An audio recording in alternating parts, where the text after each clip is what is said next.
Rabu 14 Februari 2024, sekitar 204 juta masyarakat Indonesia akan memberikan suaranya dalam ajang pemilihan umum. Agar suara kita sah, mari kita simak ketentuannya. Acuan dasar pemungutan suara diatur dalam Undang-Undang Nomor 7 Tahun 2017 tentang Pemilu.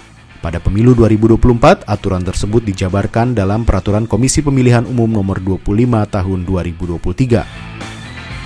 Begini nih urutan tata cara mencoblos di tempat pemungutan suara atau TPS. Pertama, warga Indonesia yang sudah terdaftar dan memenuhi syarat sebagai pemilih dalam Pemilu 2024 bisa mendatangi TPS di hari dan jam pemungutan suara. Sebelumnya, pemilih harus memastikan sudah memperoleh formulir C6 yang berisi surat pemberitahuan waktu pemungutan suara serta TPS. Atau pemilih juga bisa membawa dokumen lain yang diperkenankan. Di TPS, pemilih menunjukkan formulir C6 untuk diperiksa oleh panitia KPPS. Panitia akan mencocokkan identitas di C6 dengan kategori daftar pemilih dalam pemilu.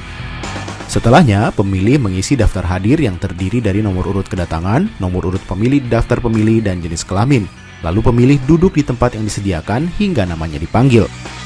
Pemilih akan dipanggil dan diberi 5 surat suara yang terdiri dari surat suara Presiden, Wakil Presiden, DPR RI, DPRD Provinsi, DPRD Kota, Kabupaten, dan DPD. Khusus pemilih di DKI Jakarta, tidak ada surat suara DPRD Kota, Kabupaten. Jangan lupa memastikan bahwa setiap surat suara sudah ditandatangani oleh Ketua KPPS ya. Kalau belum ada tanda tangan Ketua KPPS, pemilih bisa meminta surat suara ditukar. Sebab tanpa tanda tangan Ketua KPPS, surat suara dianggap tidak sah.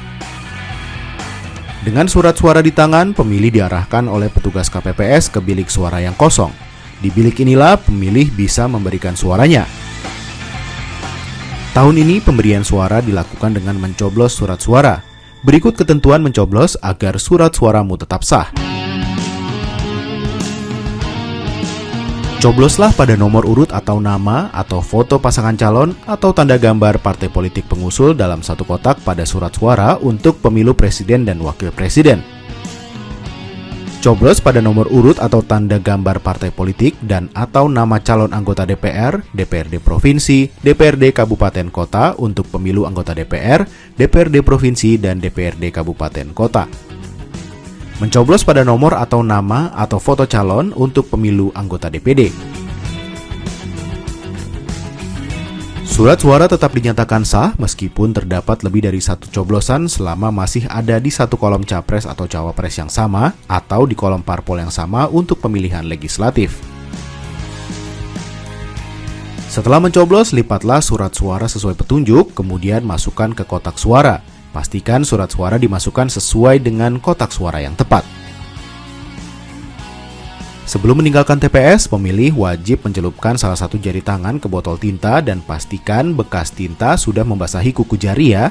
Jika sudah, proses pemungutan suara pun selesai dan pemilih bisa meninggalkan TPS.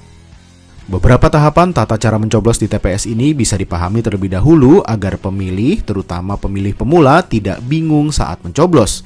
Dan yang tidak kalah penting untuk diingat, pencoblosan dilakukan pada Rabu 14 Februari 2024 pukul 07.00 hingga 13.00 waktu setempat. Mari sukseskan pemilu 2024.